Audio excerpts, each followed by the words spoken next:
días virtuosos, ande vivos clarear, andemos sentamos en juntos y no nos volvimos a jarrar.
Del despacho a pleno sol dedicado a diseñar jardines. Sorry. No. Sorry, I don't know what is this. Let me go out of. Sorry. What is this?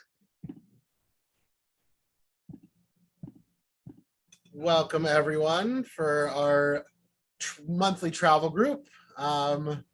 I'd like to introduce everyone to Monica, who's going to be taking us on our trip down to Mexico.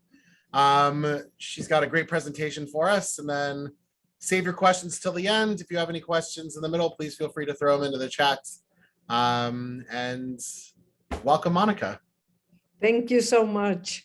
I'm happy to be here with you. Thanks for the invitation. I have been doing Jewish tours at the old Jewish neighborhood in Mexico City for almost 27 years.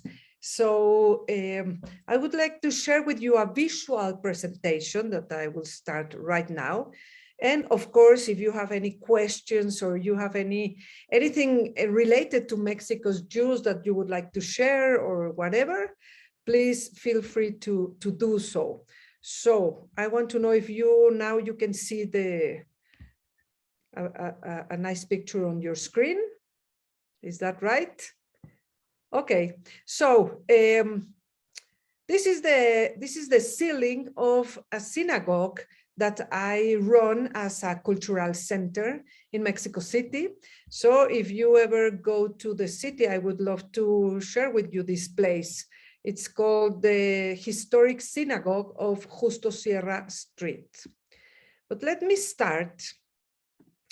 This is not going to be about the crypto Jews that arrived to Mexico in the conquest from Spain.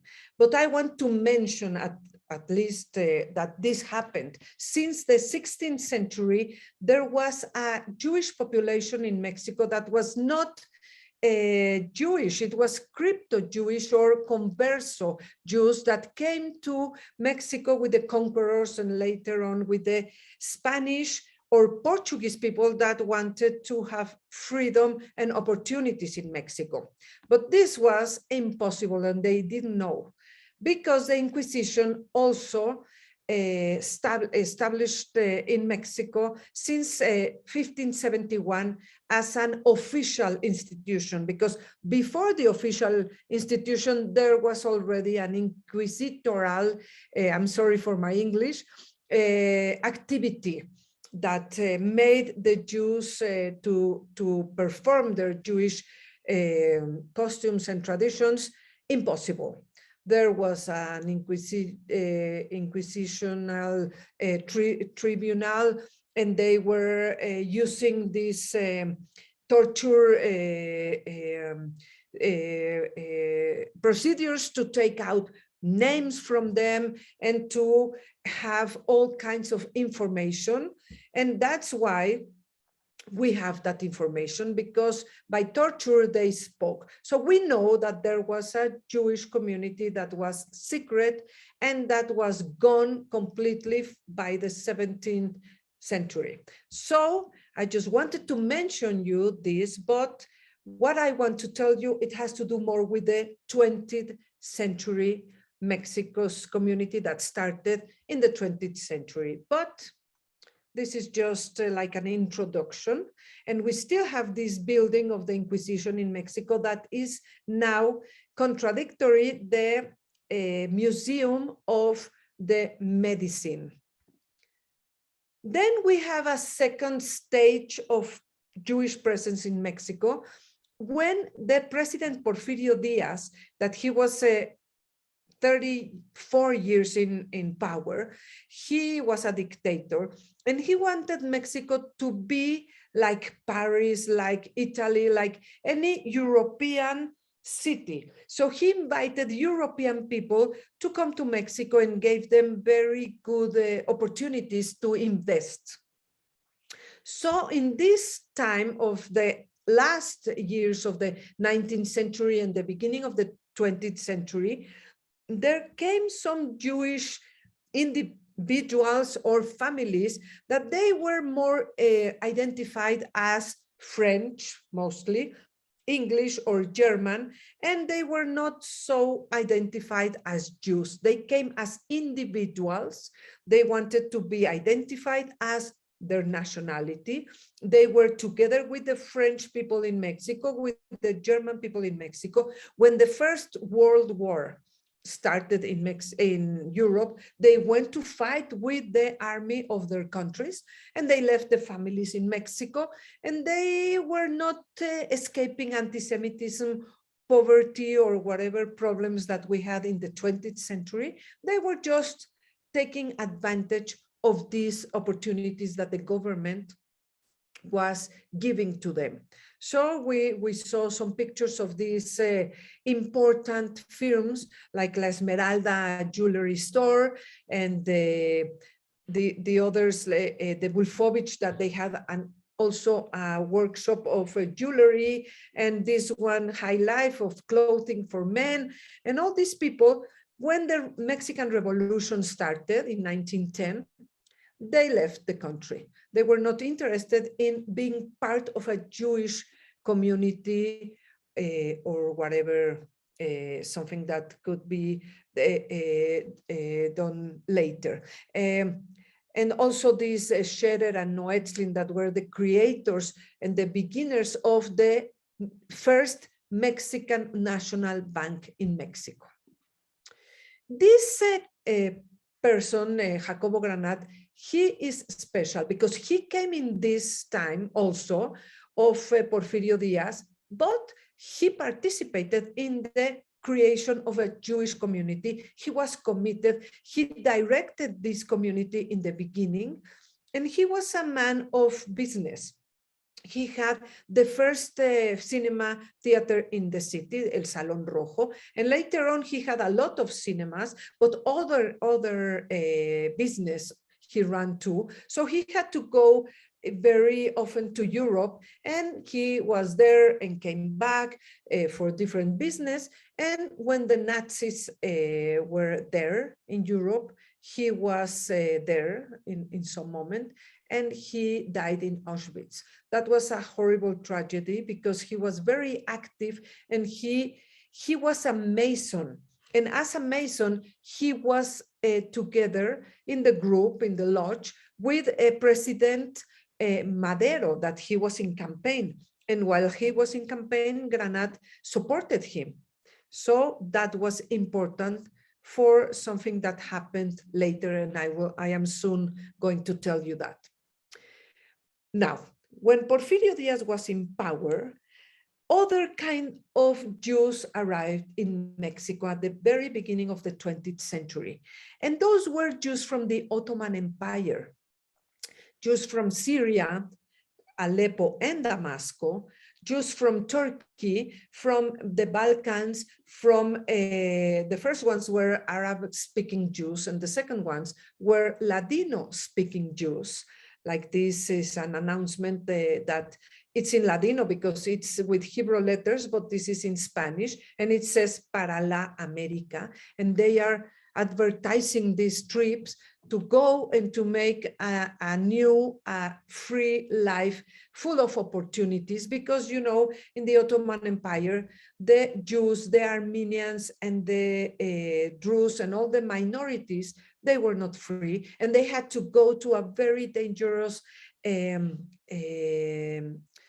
to say, military service. So they did not want to participate in that. And also they started to be very poor, the Jews, and they needed to go and look for other opportunities. So most of them wanted to go to the United States, but the states were not always open for everybody. And, you know, there was a quota that started in the beginning of the 20s. So many Jews went to Mexico because they couldn't make it to the United States.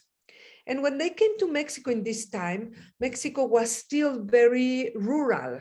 It was not so urbanized. And it was also the beginning of the revolution. So they didn't know what was happening. They didn't understand anything about this. They didn't participate, only some individuals, but the Jews, what they needed and what they wanted was to survive these very difficult times and make some money as they could, selling things to whoever could buy them, and survive this very difficult time. And the revolution ended at the end of the second decade of the 1920s, and they could make it. They could bring their families, because most of the members of the families were waiting news on the other side of the world, and they could manage to come to Mexico when the revolution was over. So the first time that we have a Jewish organization, a Jewish community organized at the beginning of the century in 1912, happened in a Masonic temple. Why? Because the Jews were very few. They didn't have a place of their own, but some of them belonged to this group, to the lodge, the Unión Universal, and they lent them the place for Rosh Hashanah, for Yom Kippur, and they could organize in this lodge that was not a religious place, that it only ask the people to believe in God. They don't care what your God is, but you have to believe in some God. They don't care if you are Jewish, if you are a Christian, if you are Catholic, you can belong. And by belonging, you could make friends, and some of the friends and the relationships and the links were people of the politics. So this was very good for the Jews that arrived in Mexico, and they could make some relationships that were useful to grow and to grow as a group. And also, like I told you, Jacobo Granat, that he was part of this lodge, he made a relationship with the president of Mexico. So when this organization decided that they needed to have a community to help the newcomers, and I will come back to this picture, they wrote this first document that says that they gathered together at the Masonic Lodge in 1912, that was times of the revolution, in order to see how to get a Jewish cemetery. That was their goal.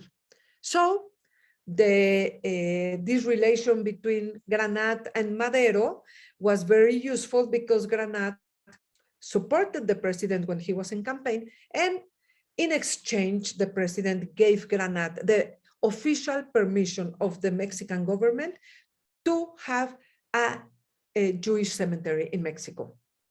And it was inaugurated in 1914, and it's named the Alianza Monte Sinai. That is the name of the cemetery and also of the first Jewish institution or community. And I know that you are from Los Angeles, but in many of these congregations, the people were not born or not raised in the same place that now, if you live in LA, maybe some of you have something to do with El Paso, Texas. And this is interesting because they named this congregation Mount Sinai, not because of the gathering in the Sinai and Moshe getting the law with all the people when they got out of Egypt, but because of this rabbi that was the chief rabbi of the Mount Sinai at El Paso, Texas, because he was very active in helping the Jews to get organized to have a community in Mexico, because they were fleeing to the United States illegally. And he said, let's have another option for these people. So if they get deported, they can get deported to Mexico, not to Europe again, and have all the suffering that they were having. So to honor him, the Jews in Mexico put to their community the name of the community. This Martin Cielonca was the chief rabbi in El Paso, Texas. So I wanted to show you this picture that is interesting, because this is the apron of a Mason. And this is the first synagogue in Mexico called Mount Sinai. If you look at the two pictures, you can see that they look so much the same. You have this floor that it has to do with the opposites. The Masons have a lot of symbolism, and they don't share their rituals. They are secret, but we know that they have something to do with this opposites. And I'm not going to get into details because, first of all, because I don't have them, but because this is not the subject. But also they use these columns that they have this sphere that has to do with the celestial sphere. And this one has to do with the soil, with the terrenal sphere. I hope you are understanding me. And here we have these columns too. They are very simple because the Jews that built this synagogue and inaugurated it in 1923, they didn't have any money, but it has to do with the same symbols. So this is for me fascinating because this is a Masonic temple and this is a synagogue, but they look so much the same. And if you visit that cemetery, you will find a lot of Masonic tombstones because they were part of that, but they were also Jewish, and you can be both perfectly. Maybe you are familiar with this or maybe not. So because this was the first Jewish cemetery in Mexico, all the Jews were together in this congregation, and you have tombstones in different languages like Hebrew, like Ladino, Arabic, and also in Spanish, and different styles like Art Deco, and there's so much to learn inside of a cemetery. I just love them. Now, the first rabbi that came to Mexico, he was from Aleppo, Syria. His name was Shlomo Lobaton. And he had a place in the first floor where he lived in a very humble area that is Jesus Maria Street in El Barrio de la Merced, where many Jews and non-Jews established. And in this house, he had a Beit Knesset. The people could go there, study and pray. And he was also the first shochet.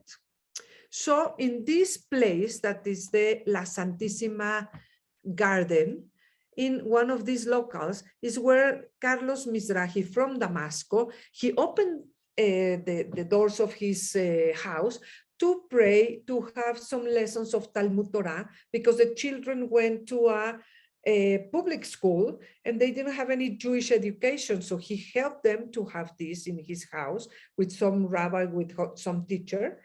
And the Rabbi Lobaton, also in one of these locations at this square in 1913, 14, in the times of the revolution, he used to go to the place where he could slaughter the cows, and he used to bring kosher meat to a non-kosher butcher, and they cleaned it Mondays and Thursdays so the Jews could buy kosher meat in this place. I don't know where you live, but in Mexico today, this is impossible because the kashrut department is so, it could be impossible to buy kosher meat in a no kosher butcher store.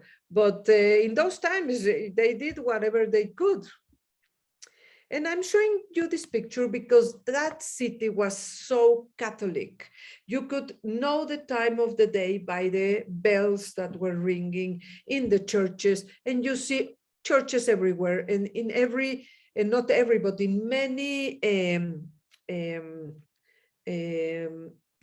this kind of places, you can see in the corners of many streets, you see saints here and there, but the Jews were free to get into any location, open a Sefer Torah, and pray as free Jews. And they were very thankful for this. Then in the 1920s, Ashkenazi Jews started to arrive to Mexico. From Poland, from Ukraine, from Lithuania, from Russia, and they came here because of the Russian Revolution that was a big problem to the Jews that had some money. And this is the case of my grandparents from my father's side. They were not, they didn't speak Yiddish. They had French teachers. They were aristocratic Jews. And when the Bolsheviks started this revolution, they had to live with nothing. But also, and another strong reason were the pogroms that started in Poland, in Russia, and this was a big problem of anti-Semitism against all these poor communities. And this is the case of my mother's side family. They were from Lithuania, they were very religious, they were very poor. So all of them, they were trying to get into the United States, but they ended up in Mexico because the states were already closed. And at the beginning, they were mostly young men, and they came to Mexico without knowing anything about Mexico, without speaking the language, without money, without a profession, without anything. And when they arrived in Mexico, they started to work. And when they could send the tickets for the family, they were reunited, sometimes 3 or 4 years after they started the journey. It was very, very difficult. And they took a ship that is, in some cases, it was the Merced, but there were different brands of ships that took like 3, 4, 5 weeks to get to Veracruz port. And in the ship, they were full of questions. What will happen to us? Where are we going? What are we going to do? In this ship, we see families that they were joining the first ones that arrived, because we can see children, we can see women. So this was like the second stage of the immigration that arrived in Mexico. And the port of Veracruz was the most important one that received Jews, and it was like the Ellis Island that you know in the States, in a smaller size, but it was something like that. So this is an American map. This is Mexico, and most of the immigrants established in Mexico City, that it's over here, DF. Most of them were here. Some of them, they kept their first stage of immigration in Veracruz. That is where the ships arrived. Some of them in Tabasco, or some of them went to Puebla, to Mexico State, to Guanajuato. Some of them had a small community in San Luis Potosí and a big community here in Nuevo León, Monterrey. But now we have most of the Jews in here in the capital city, and there is a small community in Monterrey, a small community in Guadalajara here, a small community in Cancun, very in the south here, but most of the people are still in the city of Mexico. And today we are something about 45 to 50,000 Jews in the whole country, which is a very small community. But if you ask anybody in the street, how many Jews do you think there are in Mexico? They will answer you about 1 million, because I think we make a lot of noise and the Jews are everywhere. So let me go back. All of them arrived after Veracruz port to the main part of the historic city. And this is the main square. So if you walk to these streets that are behind the National Palace, you will get to the area where most of the immigrants established, where the La Merced market used to be. In streets with these kind of names, and they were living well. Jesus Maria was the most important one of them, and this was there were some jokes about this, because the butchers, the grocers, the rabbi, the moel, and most of the people lived in this street with such a Catholic name that was taken because there was a convent in the street of Jesus Maria.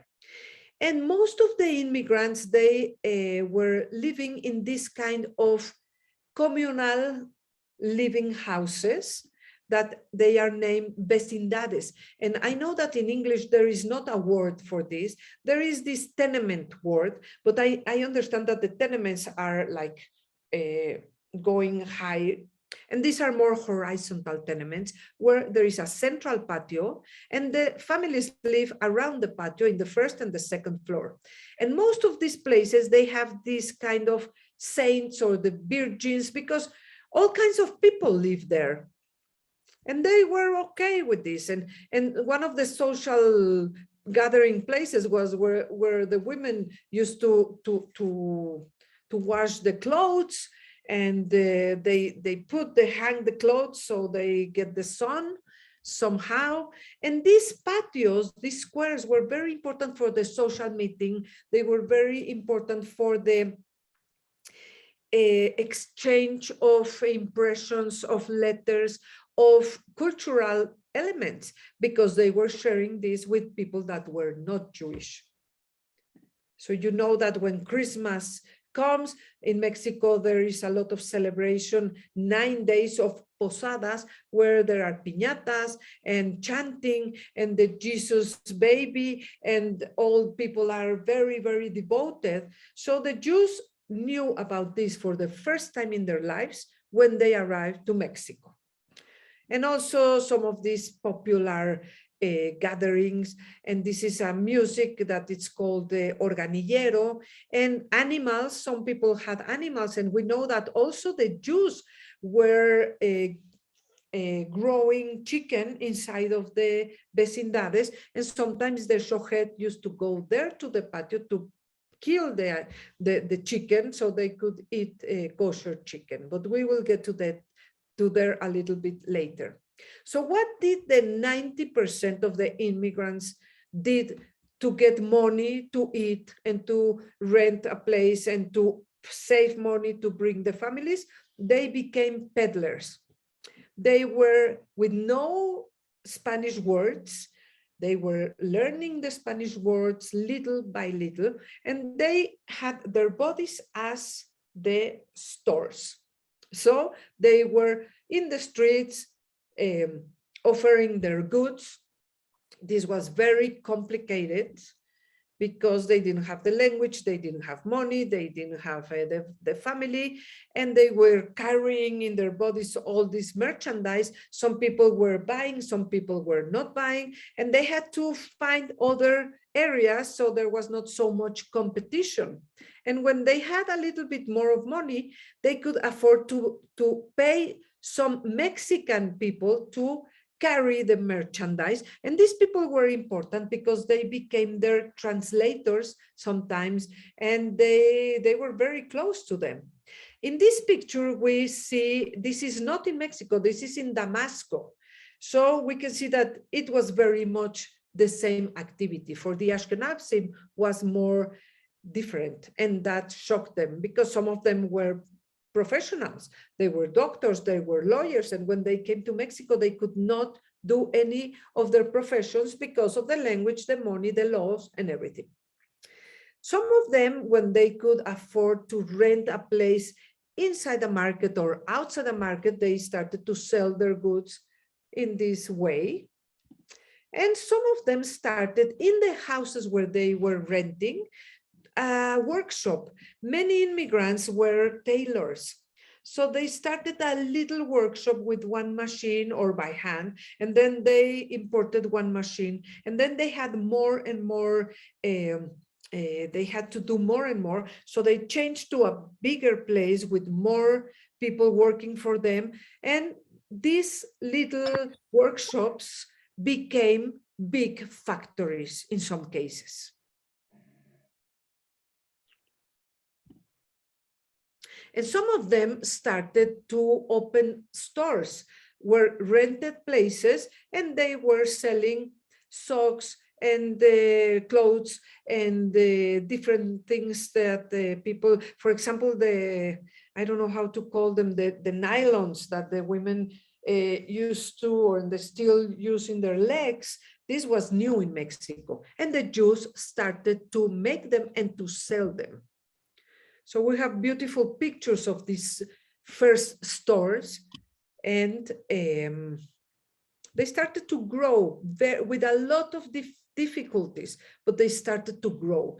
Now, I want to tell you about the education that was very important for the Jews and it has always been. But at the beginning, there were no Jewish schools, and they didn't have any money. So at the beginning, they sent their kids to public schools. So we see here a picture of a public school that is called Marcelino Dávalos, and I interviewed this girl. Her name was Liebe Chonkowski, and she, when I interviewed her, she was almost 90 years old, and she told me that her name was Liebe, and she noticed that the children did not understand her name. So she decided to say that her name is Lupe. Lupe is the name of the Virgin of Guadalupe. So the principal told her, okay, darling, you can be Lupe or Lupita at home, but now that I'm going to put your grades, your name, your official name is Guadalupe, am I right? And she was panicked. And she said, please let me go and bring you my passport so you can see that my name is Liebe. She was afraid that her parents will be scandalized because, I mean, it was not a nice thing for a Jewish family. But this was very funny when I heard it, but I think it's more than funny, it's significant because she wanted to belong. She wanted to be part of this country. She wanted to be like the others. She was not like the others. She was blonde. She had the hair, the eyes were in another color, but at least with her name, she wanted to be part of this country. And some people started to organize Yiddish or Hebrew lessons in the afternoons. Like this man, he was named the Rebbe. Nobody has told me his name, but he was famous because he was the Rebbe, the teacher. And this is not in Mexico, this is in Europe, but it looked very much like the situation that happened in Mexico, that the children used to go in the afternoon with this man that looks very much like this one, and they were studying something of the Tanakh, of the Aleph Bet, something easy, but something Jewish that was important to them, to have something Jewish at least.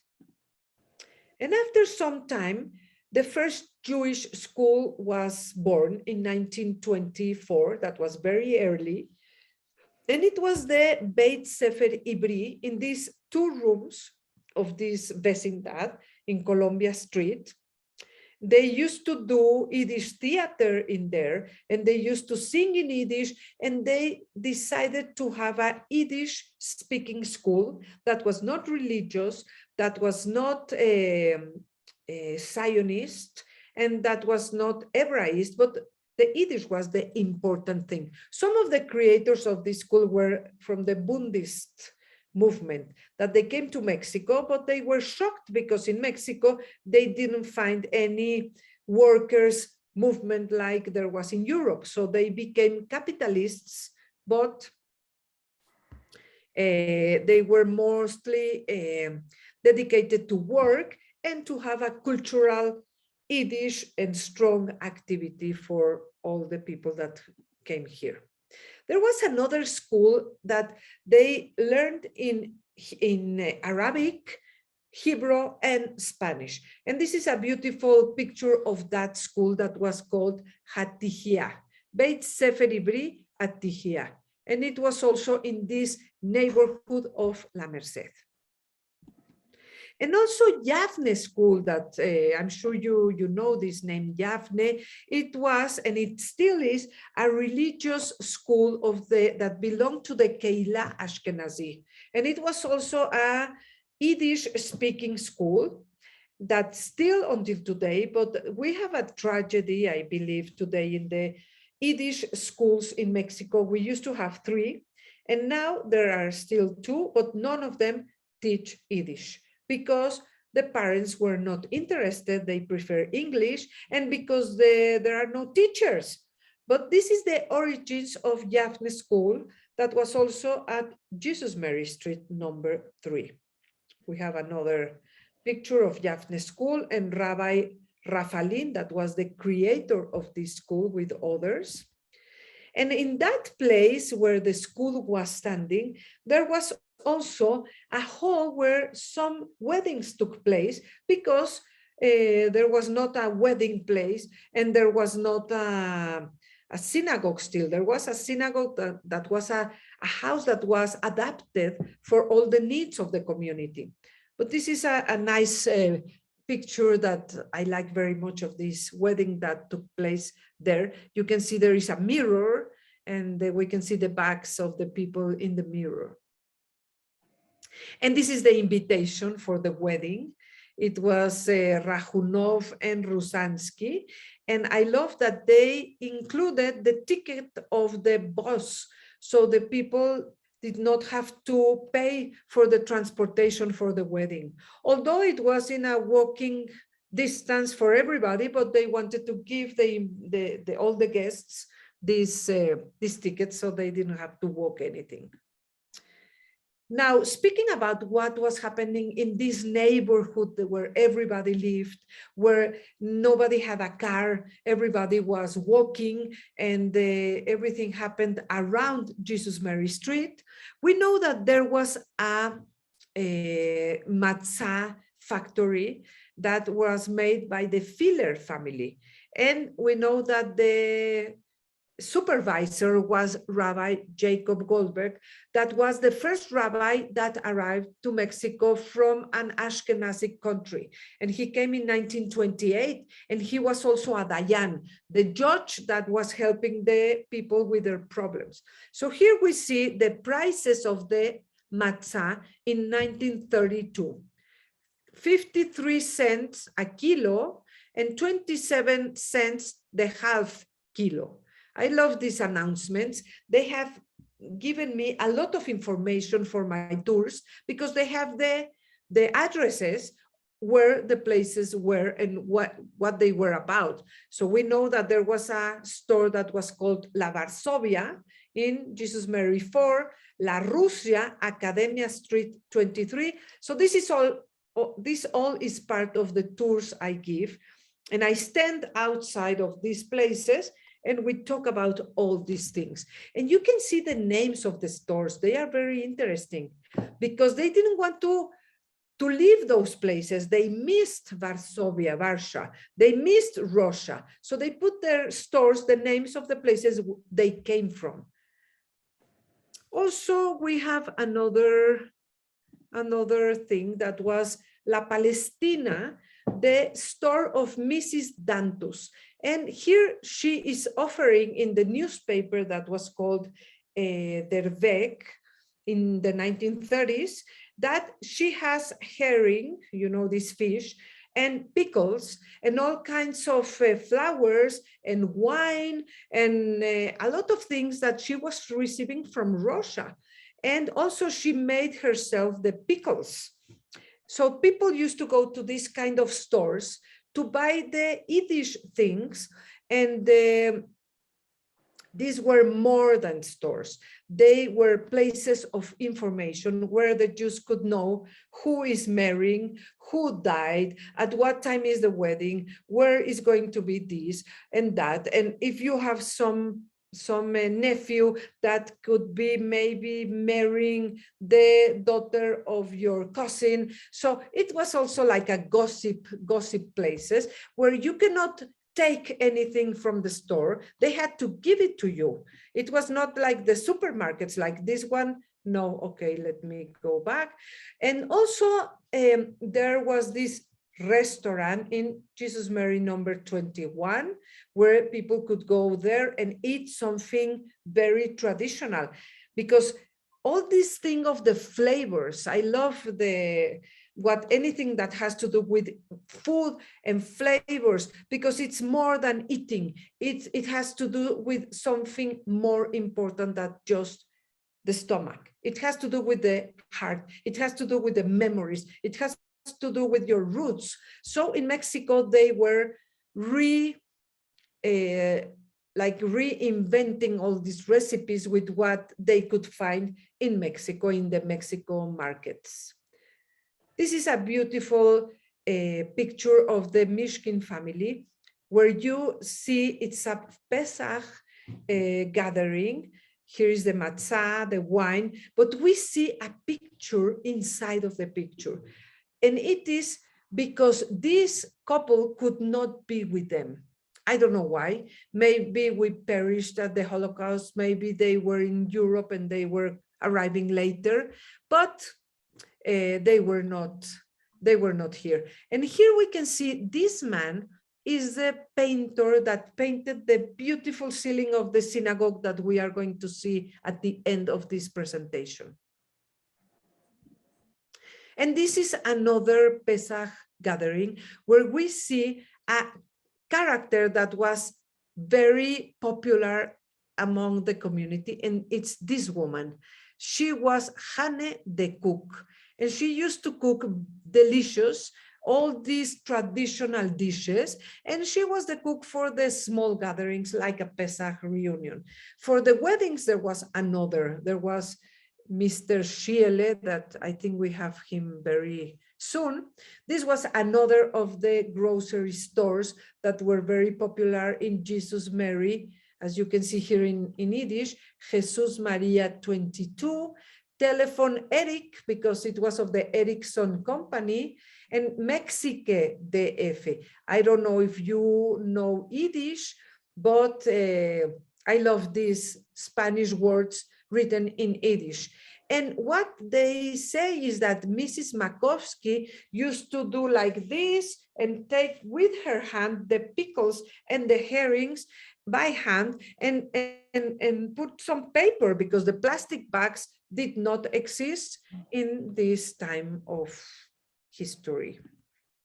And this is from the inside, the Mercurio, and it says something folkloric that this man that worked there, he was a Mexican, maybe from Puebla or Oaxaca, but he was already speaking in Yiddish because he was learning that from the people he was working with.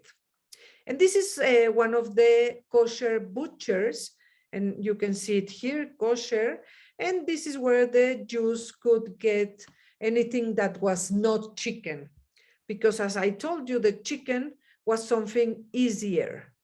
They used to go to the market of La Merced or San Juan or La Lagunilla. They bought the chicken alive, and they walked to a small place where the shochet and the workers that took the feathers away, they were there waiting for them.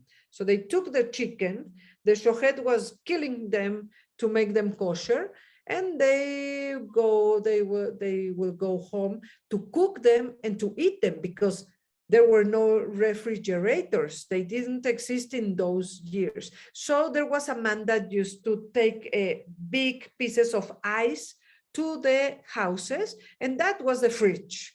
That could last one day, or maybe 2 days, but they had to eat everything fresh.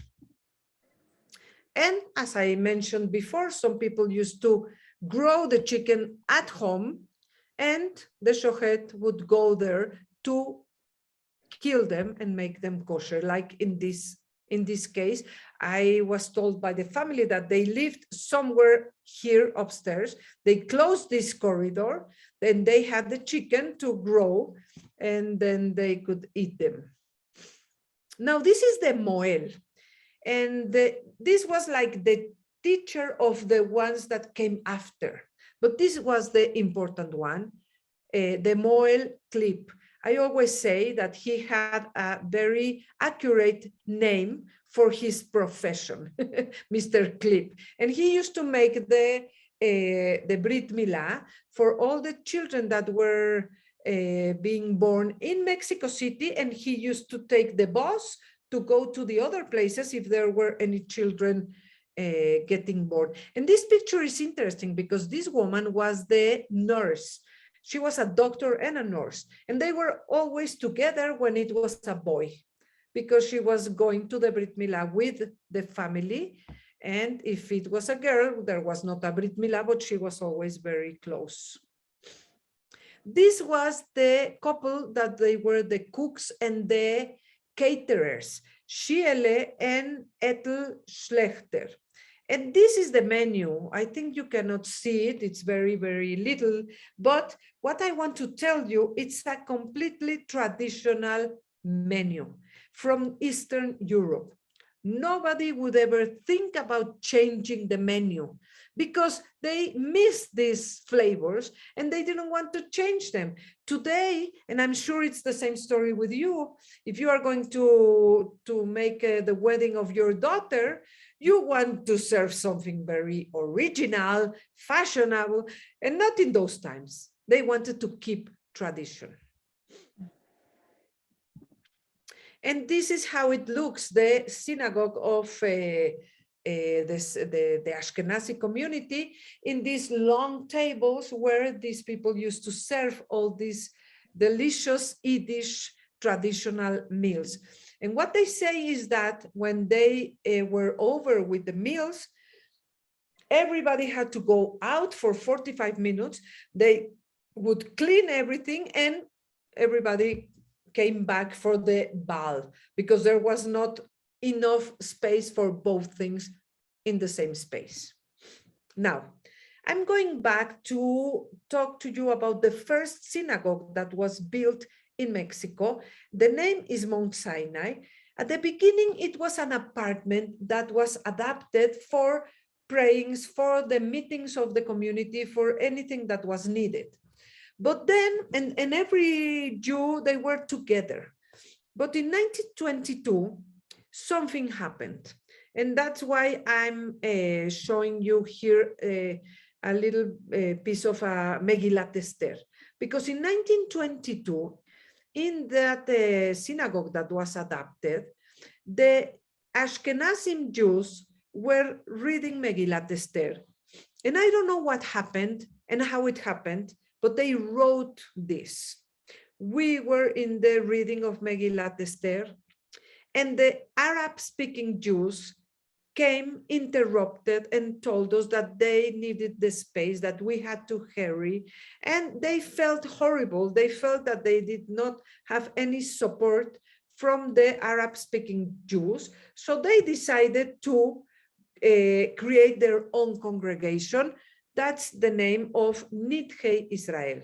That, I believe, is a horrible name for a community because it means the rejected of Israel.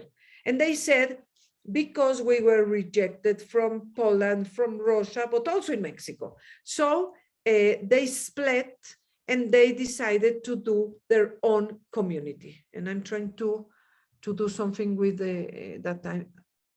Okay, so they started a new congregation that the name was Nidhe Israel, also at the Santissima Square, but this was in 1922.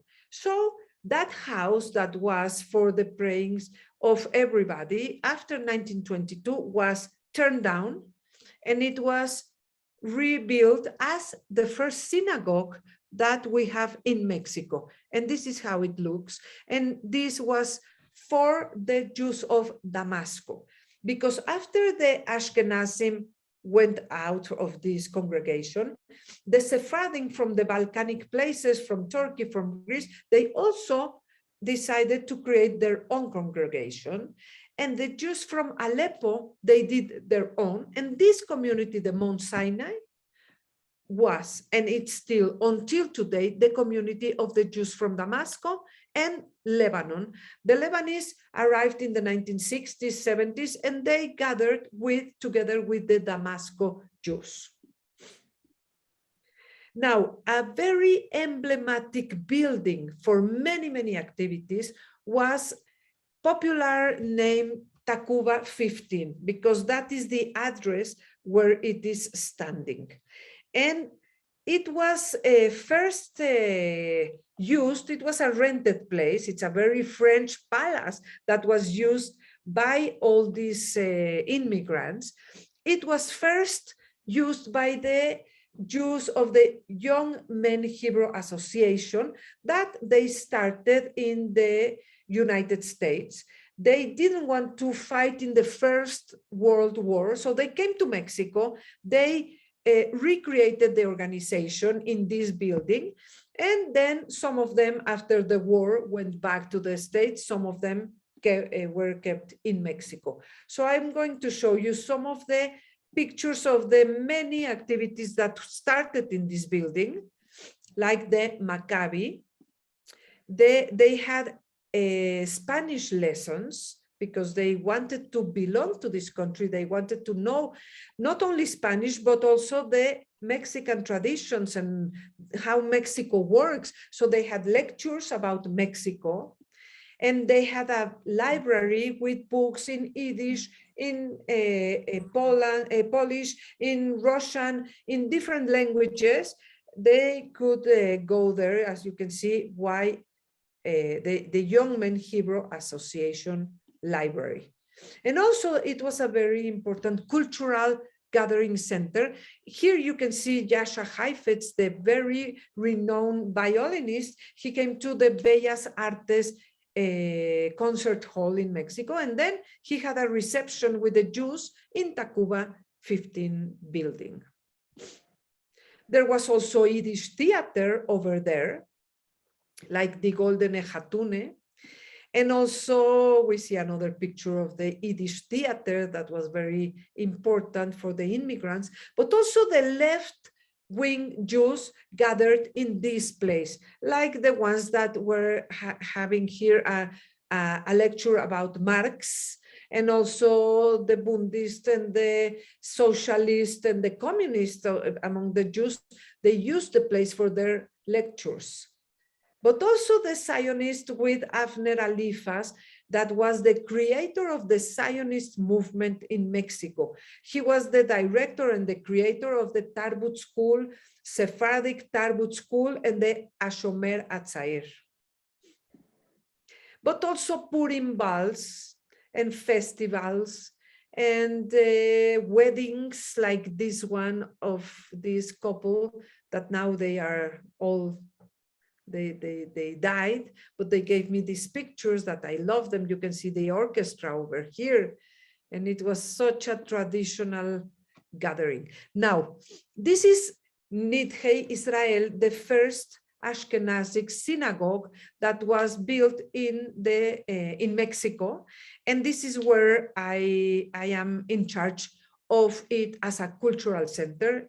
This is the window of the office where I work today, but it used to be the office of the Kehila Ashkenazi. And it's very beautiful place, and it was a copy of a synagogue of Lithuania. This is the Lithuanian synagogue of Šiauliai Šavel, and this is the Mexican version of a Lithuanian synagogue that does not exist in Lithuania anymore, but we have our little piece of Lithuania in Mexico City's center. And after the restoration that took place in 2008 and 9, this is how you can see at it today. It's a very beautiful place, and the restoration was very respectful, not to change and to make it modern, but to take the essence of the place and just to have it functional with a good light and plumbing, and that's it. No more, because we have many synagogues that have been renovated, and I think with no good results. But this one is really, really beautiful. This is how it looks how it looked in the past when there were weddings or bar mitzvot or gatherings. And okay, I want to tell you what happened. That synagogue was inaugurated in 1941 in the times of the war. So what happened when the Nazis were in Europe?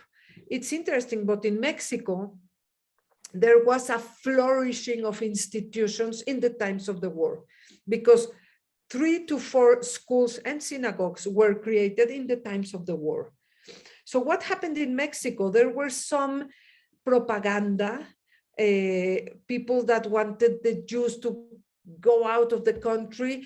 There were ultra-nationalistic groups that wanted the Jews to get out. And there was a a German casino that had these flags in the historic center. And but the government did not support this. These were groups of the extreme right that they didn't want the Jews to be part of this country. So it was not a very dangerous situation for the Jews, but it was not nice. And these people that they were the Chamber of Commerce in those years decided to become the Central Committee of Mexico to defend the rights of the Jews against all these attacks. And now they are the face of the Jewish community outside Mexico and in the government of Mexico, the TV channels, the radio, and they have an anti-defamation league and all that. You need to represent the Jews as a whole thing in the world. So they started in this beautiful place in Tacuba 15, and now they have grown and they work in another area. So that was a very intense time of the Jews, Sephardim and Ashkenazim living at the historic center until they got a better situation and they were not immigrants anymore. They were having Jewish children getting born in Mexico, and they moved to other neighborhoods like Hipódromo, like Condesa, like Roma, like other neighborhoods where they were not rich people, and they were not buying or constructing, but they could rent something better. And I think this has happened everywhere in the world. So something started different, and different synagogues were built in these other neighborhoods, like this one in the Roma neighborhood, where all the Arab-speaking Jews moved since the end of the 20th until all the 30s and 40s. They lived in this place, and they had synagogues and the schools and stores, and everybody was living there, and they had Arab, like a Middle Eastern way of life, but very traditionalistic Jewish.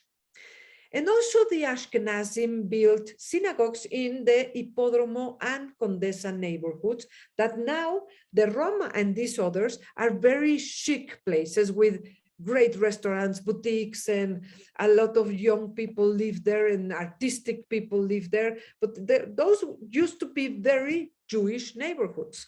So Nidhe Israel in Condesa, Agudat Ahim also in Condesa, Adat Israel in Alamos, or we have the Rabbi Yehuda Levi, beautiful synagogue of the Ladino-speaking Jews, also in Roma neighborhood. I don't know if you saw the Roma movie that was an Oscar winning. Well, that movie refers to that neighborhood in the 1970s, but the Jews lived there before, in the 30s and 40s and 50s. And this is an Ashkenazi synagogue in Polanco. That is a very touristic area because a lot of hotels are in the Polanco area. So you can see a growing in these like better neighborhoods. We see these other synagogues in Tecamachalco neighborhood. This is where I live, and a lot of Jews live in this area. This is one of the only two conservative synagogues that we have in Mexico. All the others are Orthodox, although the individuals are not Orthodox. The institutions are all Orthodox, two conservative, and we have zero reform. This is still a very traditionalistic community. This is Bet Israel, the other conservative synagogue in Mexico. This is Ramat Shalom of the Ashkenazim in Tecamachalco neighborhood. And this one is a tragedy because it was the center of the Ashkenazi community in Condesa neighborhood for many, many years. It was a big building with a lot of institutions in it, not only a synagogue. And in the last earthquake of 2017, it was very bad damaged. So all that you see here in this picture is completely gone. It was destroyed, it was demolished, and now it will become a huge hotel with a lot of stores that are going to pay rent to the community so they can get money, because they are always suffering with money. This is what happened in the earthquake. So they decided to demolish. Thank God nobody was damaged. There was a school there with 30 kids and they could all go out, but You this can was talk. a horrible earthquake. Yes. Oh, You found it? did somebody talk or something, or I can go on? Okay, sorry. So this is the Sephardic community in the area where the Jews live at the moment, or these others of the Magen David community of the Jews from Aleppo. And also this is the Eliyahu Fascha synagogue of the Aleppo Jews, that is the community that has the largest number of synagogues, because it's the most religious community in Mexico. And we have, this is the last one that was inaugurated, but now it's more than 10 years, Share Simcha, sorry, from the Mount Sinai community. And some of the synagogues that were built outside Mexico City, this one is Monterrey in the north. This one is Guadalajara and Tijuana, but all the Jews of Tijuana, now they live in San Diego. But if they want to keep their Mexican community, they just cross the border and get to their synagogue. The Guadalajara community is shrinking, so maybe it will disappear. This is Eichel in Cuernavaca, that is a summer, a lot of Jews have summer houses in this place. So there is a house for the elders and they live there and they have a synagogue. And this is also in Cuernavaca, but this is not for the elders. This is for the people that go very often to Cuernavaca. And this is one of the 11 cemeteries, Jewish cemeteries that we have in Mexico, in the country. And this is the sports center, that is a huge institution that serves not only for sports, but they have a lot of activities from the very little children to the old people, and cultural activities and theater and dance and festivals. And this is a very live institution that gathers all the Jewish communities. And we have so many institutions that help all the needs of the community, but this is some of the schools: Tarbut, the Gan Condesa, this is the Yeshivat Keter Torah. Beta Yeladim is where my children went, because this is a Montessori Hebrew school and I love it. But then they have to go and look for a high school because they only have the middle school. Colegio Hebreo Sefaradi, Emunah, and all these schools that we have. We have about 15-day schools with a Hebrew program and the Mexican program. And we have all kinds of restaurants and kosher places too. In the supermarkets, you can buy anything you need for the kosher necessities. And we have a lot of tnuot for the young people. We have Zionists, we have religious tnuot, and also Maccabi and Ashomer Hatzair and all of these. And we have all kinds of helping institutions, and also Witzo and Freudin Verein and Hims Verein. But we also have, for example, this one, it's really touching. This helps the Jews that are in a hospital, and they bring kosher meals that they cook at home to the relatives that are, sometimes we are there for 1 month. So they bring you food that are so delicious and homemade, and it's like a hug that these women do, but we have all kinds of institutions that help to maintain the community in all their needs. And also Atzala, that you know it, and Cadena, that it's a internationally known transparent institution to help in cases of disasters. And it was born in the Jewish Mexican community. And there is a university, the Universidad Hebrea, and there is this archive that it's quite new and a beautiful old synagogue. The Instituto Cultural México-Israel, there is a museum, Memoria y Tolerancia, that has to do with the Holocaust and other genocides. And also this is the Synagogue Histórica, is the one that I lead, that we have many activities of Jewish culture, but most of our visitors are not Jewish. In this case, you can see a visit to our synagogue of families of the Jewish community that every year they go with their parents and grandparents to learn about the roots of the Jews in Mexico. But we also have Hanukkah celebrations and Sephardic music and klezmer music and so many activities that I don't have time now to talk to you about it. When the holidays are soon, we have lectures and we make activities and we give matzah with haroset to all the people. And now in Rosh Hashanah, we will offer, you know, this honey with the challah gula or whatever. So all the people are happy to learn about the Jews because this is an opportunity. And I'm about to end with these mixtures of the Jewish food with the Mexican food, like the tacos that are served with kosher meat and with guacamole, but with tahine sauce, or the gefilte fish a la veracruzana, or the quipes with guacamole, with chile, because we cannot eat them without it because it doesn't have any taste. And just a little bit of numbers before I get if you have any questions. There are more or less 45,000 Jews in Mexico, and 95% of Mexican Jews belong to some community. 95% of Jewish children attend a Jewish school.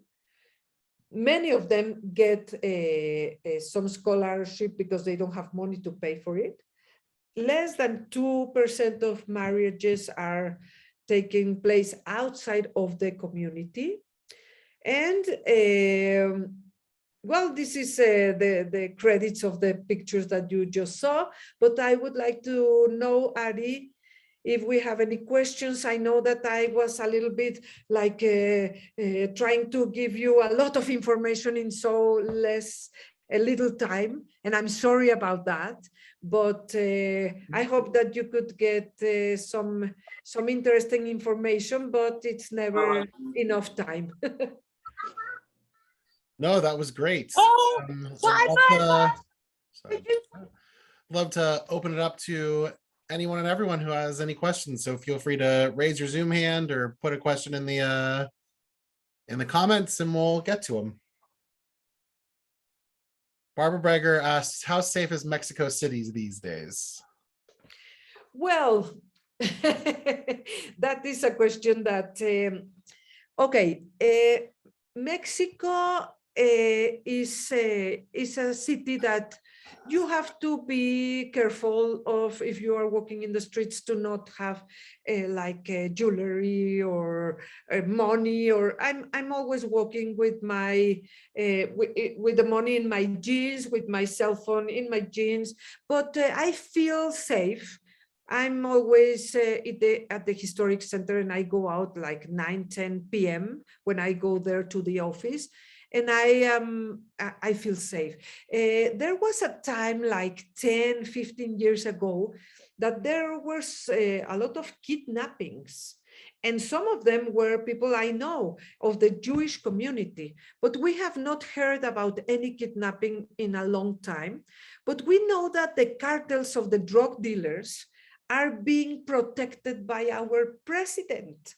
So we are very much concerned about the militarization of the country and this protection that he wants to be a good human being with everybody, including these criminals. So we are very much worried about that. But we still have a life of freedom. We go out at night, at day. There's always the risk that somebody can rob you, but I have never had that. And in a long time, I have not heard of anybody I know. So it's a thing of luck. And every time we receive American people in the tours, I love them because they come with a very enthusiastic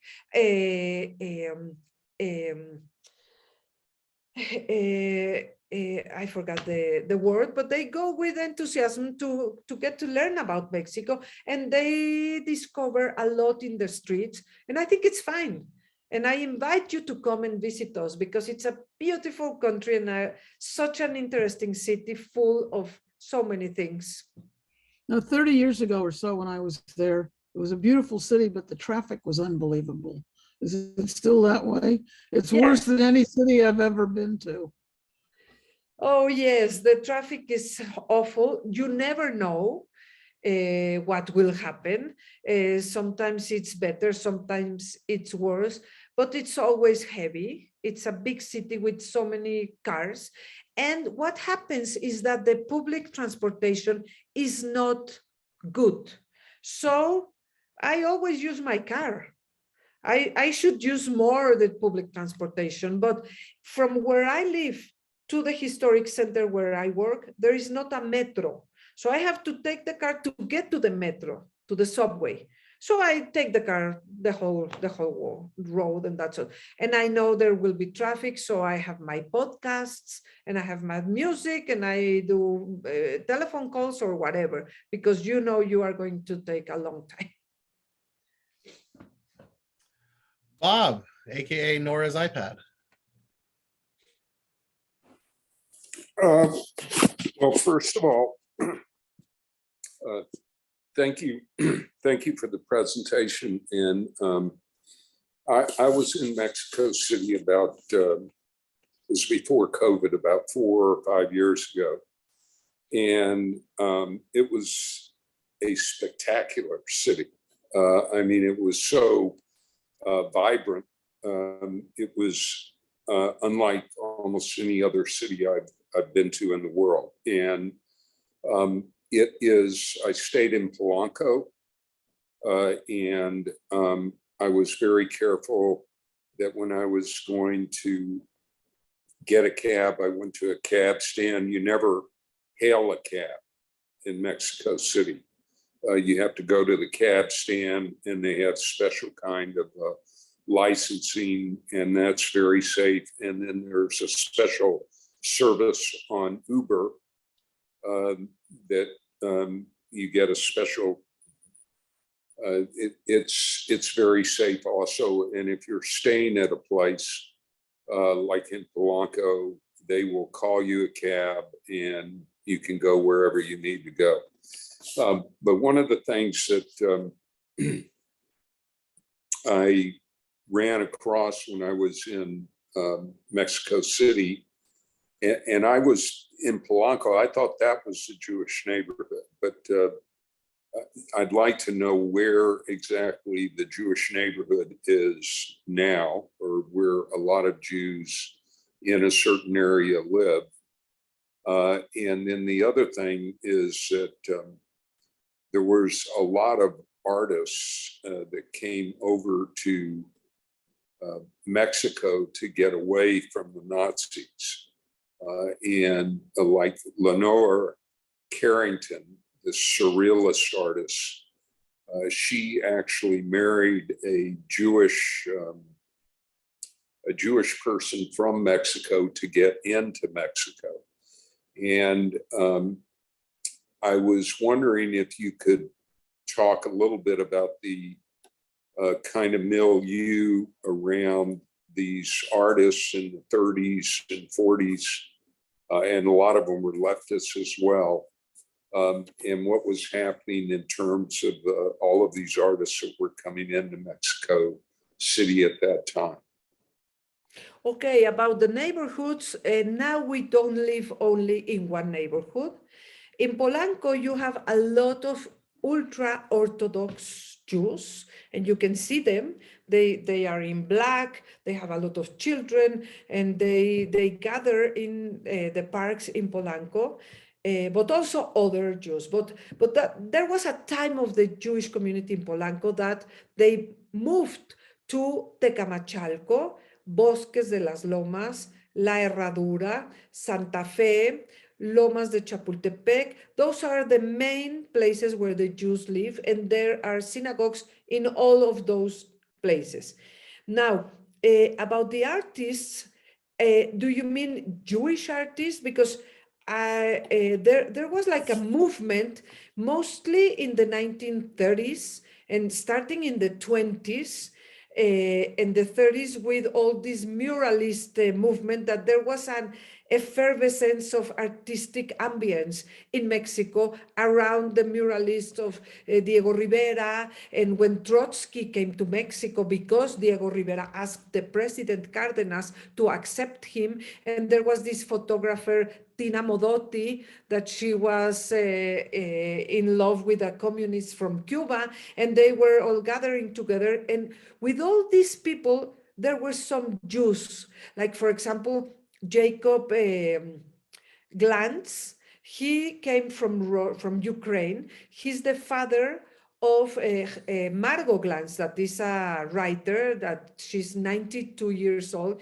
and she's very, very important and famous in many places. And her father was an Yiddish poet. And he opened a restaurant with a gallery, and he was himself an artist. And there was a restaurant, El Carmel, that was in the Zona Rosa, and many artists came to his restaurant where they served the Eastern European food. It was not kosher, but it was very, very tasteful for all these people that they were longing for that those recipes. And many artists used to pay him with art because they didn't have money, but they were painters and sculptors. And there was a very impressive ambience with the artists in those years. And for example, Malka and Fanny Rabinovich, that they cut their names to Rabel, they were together with all these intellectuals, but they were the daughters of Jewish immigrants that came from Russia in the 1920s. So I don't know what you refer to as these artists. What you said about Leonora Carrington, as far as I know, she married a man of a family name Weiss, and but also she was in relationship with one of the surrealists that came to Mexico. So this was all like a movement of people from France, from other places of Europe, that they were fascinated with Mexico, with all these, well, it was surrealistic Mexico in many ways, and all the markets and the colors and the intensity and the music. So it was very intense, and some Jews were part of it. But this was not a Jewish artistic movement. Some Jewish people were part of it with all the others. Judy asks, Judy asks, what's the secret of the tiny intermarriage rate and the extremely high participation rate in the Jewish community? Well, I don't know, but this is a community that it's very traditionalistic. Most of the people, they change their homes when they get married. Now this is changing. Now there is a movement of young people that are not married and they live by themselves. And they live in these nice neighborhoods with whatever they can afford. But it's still a lot of people that they married and then they move from their parents' houses. Few people live outside of the Mexico City community. I don't know what's the secret, but maybe maybe it's because it has been keeping from generation to generation this need of keeping together. It's very different from the United States, that when the kids, I think they are 18 years old, they apply for the universities, and they, in very rare cases, they study at the same city where they grew up. But in Mexico, they keep the university in the same city most of the times. So I don't know, it's a community that has kept a lot of traditions going on, but I can tell you that this is changing. And a lot of young people want to go out, and they do not agree to this closeness, and they are looking for something more open. So maybe it will be interesting what will happen in the next 20 years. And another thing that is changing is that we are mixing between communities, but the institutions are still. There is the Damascus Jews cemetery, synagogue, yeshivot, and schools. There is the Aleppo Jews institutions, the Ashkenazi institutions, and the Sephardic institutions. They are completely separated, but the people are all mixed by marriages. So next 10 to 20 years, I think they will be very interesting in this community because things are changing. Rebecca and Leonard. Hi, there's at least one Indian community in Mexico that claims to be from Jewish descent, Venta Prieta, and they have their own synagogue. But I understand, my understanding is that in Mexico City, they're not recognized as Jews. And I just wondered if that has changed at all. Well, no, there is not a change. And what you are referring to, it's a community of Jews that they claim to be descendants of the Jews from the times of the Inquisition, that they were saved. They were hidden until the Inquisition was over. They looked to each other and they made a community in this place that it's at Pachuca State. It's like 1.5 hours from Mexico City. And they have their own synagogue that it's called El Negev. And they have their own mikveh. And they do whatever they can to keep kosher. And some of them are very religious, and some of them, they made aliyah to Israel. But the Jewish community in Mexico, the Central Committee, has not received them as Jews. And this is very conflictive because it's not that they don't believe that they are Jews, but they are not certain because there are no papers. And these people, they racially look like Mexican mestizos because they mostly sure they are the result of a mixture between the Spanish and the indigenous people, between the Spanish and the indigenous people of Mexico in the times of the colonial Mexico. So I don't want to say it out loud, but I think there is some racism in this decision of not receiving them because they don't look like any Jews that migrated in the 20th century, like the Ashkenazim, like the Sephardim, like the Middle Eastern. They look like Mexican people, and some of them are very poor people. Now they are going and they are growing and they are in a better situation, but they used to work in the fields. And I don't know, but I think there is some kind of racism in this. Can I ask one other question?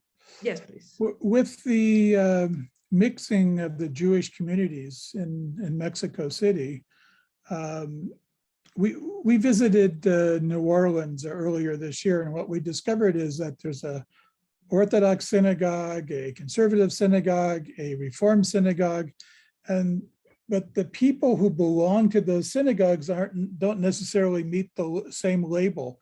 In other words, the conservative Jews are probably more traditional than the people who go to the Orthodox synagogue, but they still went there because that's their traditional, that's where their family went to.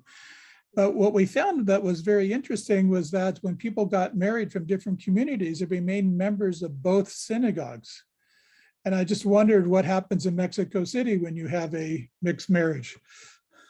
Well, what happens, it's very patriarchal. I don't know if this is a word that you use, but when you marry, you get, you have to belong to the synagogue of your husband. And also you have to marry at the synagogue of the man, not the woman. So this is an arrangement between all the communities, and there's always trouble with this. There's a lot of people that are angry about this because they say it's not fair and it's not equal, but this is the arrangement in Mexico. And also people don't keep both synagogues because you have to pay your membership. It's not a membership to a synagogue, it's a membership to a community, to all the services. And there is a lot of people that they are not Orthodox themselves, but the synagogue is Orthodox, the institution is Orthodox. And if you die or your father die, you have to belong to some community, and the one that you pay is where he's going to be buried. So it's complicated because it's still a very patriarchal community. Thank you.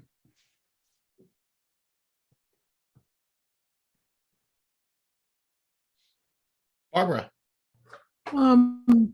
When you're talking about being a patriarchal community, supposing somebody married out of the community, like in India, for instance, if you marry, or China, I mean, if you marry, the religion is determined by the father's religion. Now, 95% of people don't marry out of the religion, but what about that 5% that do marry out of the religion? In America, most of those Jews would not be considered Jews because they follow the line of the father rather than the line of the mother. What would they follow in Mexico City if it's a patriarchal? There is not a rule, and it all depends on the case.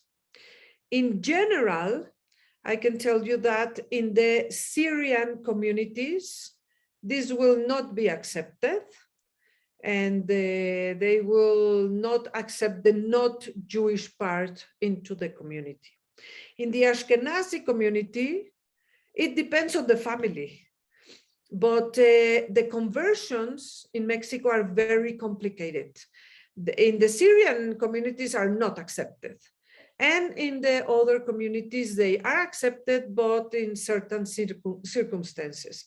So it depends on the family. It depends on the level of how religious, if they convert, if they not convert.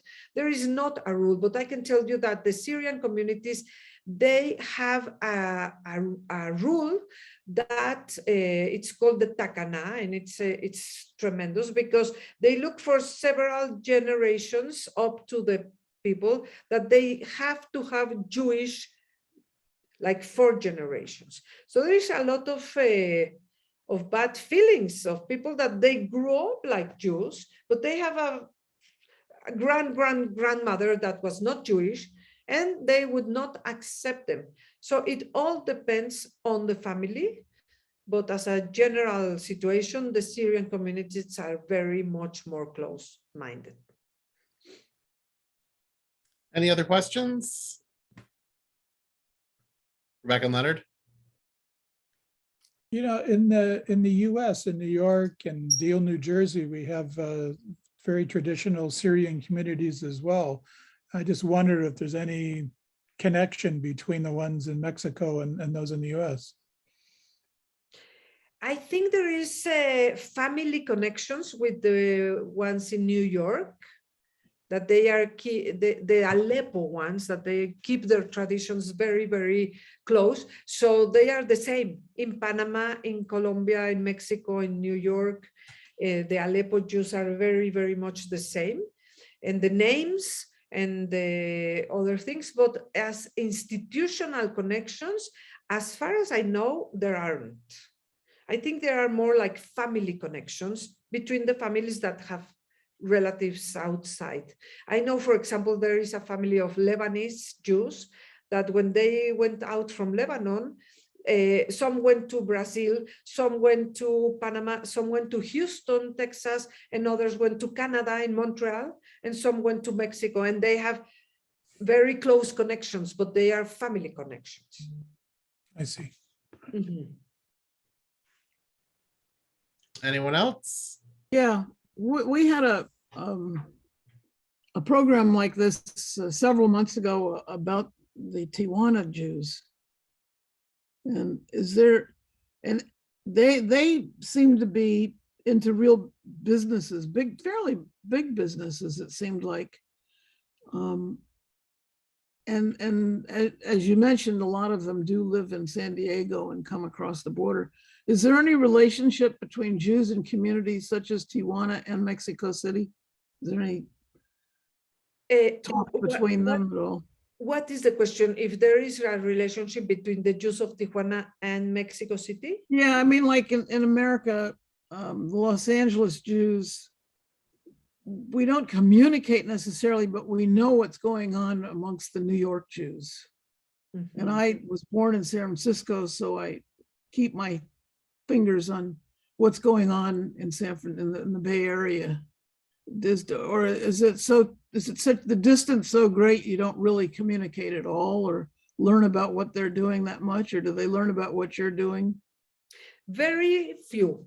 But what happens with the Tijuana and the Monterrey and the Guadalajara Jews is that since their communities are so little, when the children grow, they look for another place to live where they can find a couple, a better education.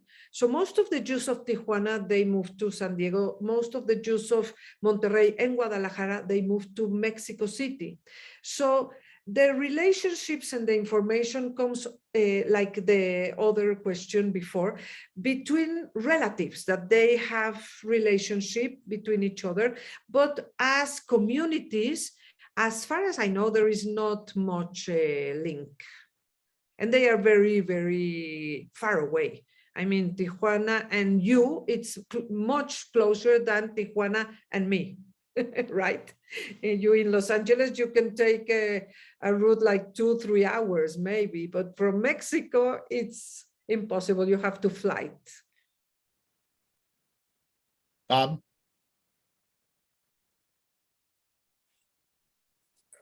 Well, I'll just tell you a little bit about how this works out in Texas.